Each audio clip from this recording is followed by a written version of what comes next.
Welcome back to my Jyotirling series in Varanasi. Today I will take you to Gusmeshwar Jyotirling or Krishneshwar Jyotirling in Varanasi. My name is Sakshi Bansal.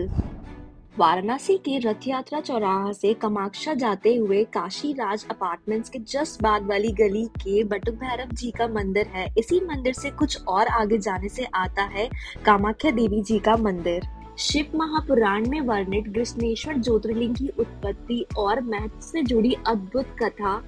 ये कथा न केवल भक्ति भाव से भरी हुई है, बल्कि इसमें त्याग, भक्ति और ईश्वर की कृपा का अद्भुत उदाहरण है। चलिए जानते हैं इस पवित्र स्थल की कहानी। बहुत समय पहले दक्षिण दिशा में देवगिरी नामक पर्वत के पास भरद्वाज नाम का एक ब्राह्मण अपनी पत्नी सुदेहा के साथ रहता था। ये ब्राह्मण तेजस्वी, धनवान और भगवान शिव का अनन्य भक्त था। उसकी पत्नी सुदेहा सुंदर, बहुमुखी, प्रतिभा वाली और शिव शक्ति में लीन रहने वाली महिला थी। लेकिन उसकी एक कमी थी, वे लंबे समय तक संतान का सुख प्राप्त नहीं कर पाए। सुदेहा ने मां बनने के लिए हर संभव प्रयास किया, पूजा, व्रत, दान सब कुछ किया, लेकिन परिणाम नहीं मिला। धीरे धीरे ये पीड़ा उसकी सहन शक्ति से बाहर हो गई। एक दिन अपने पति से उसने कहा, यदि मुझे पुत्र नहीं मिला तो मैं अपना जीवन समाप्त कर दूंगी।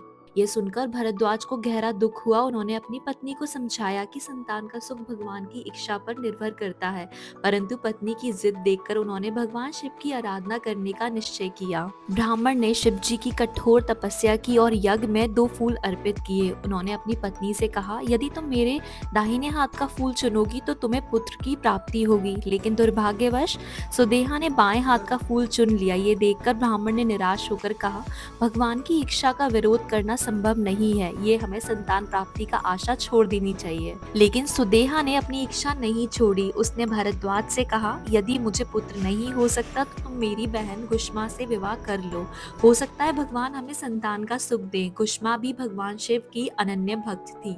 पति के दबाव और सुदेहा की अनुमति से भरद्वाज ने गुष्मा से विवाह कर लिया।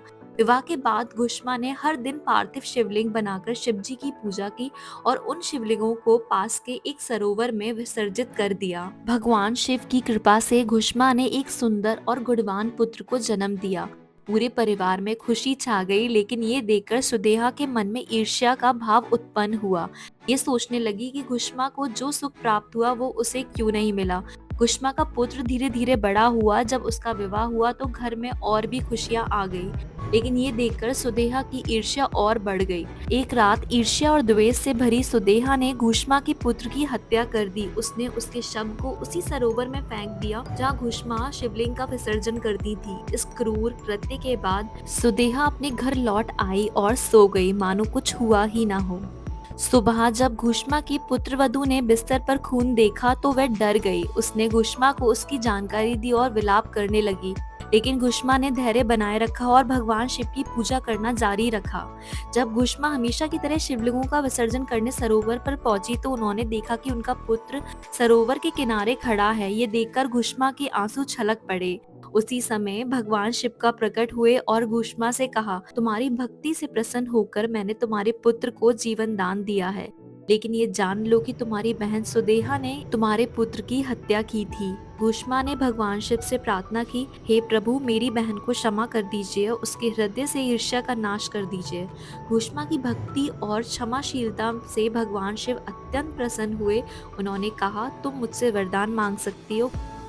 भगवान शिव ने गुस्मेश्वर ज्योतिर्लिंग के रूप में वहां निवास करने का वचन दिया। साथ ही उन्होंने गुष्मा को आशीर्वाद दिया कि उनकी पीढ़ियों को हमेशा सुख और समृद्धि मिलेगी।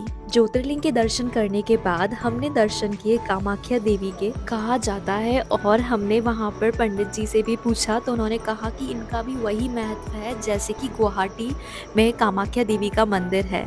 इस मंदिर के दर्शन करने के लिए हम गए थे इवनिंग में और इतना स्ट्रॉन्ग ऑरा था कि बस।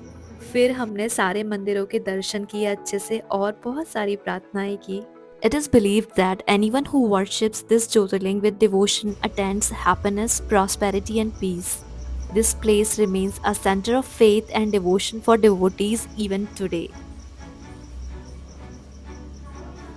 और जाते-जाते हमने देखा जीवित समाधि वाला एक एरिया जहाँ पर छोटे से 2-3 शिवलिंग थे और वहाँ पर जिन्होंने मंदिर बनवाया उन्होंने जीवित समाधि ली थी। और ऐसे मेरे 5वें ज्योतिर्लिंग के दर्शन पूरे हुए। Thank you so much for watching. See you in the next video. तब तक के लिए टेक केयर। Bye bye.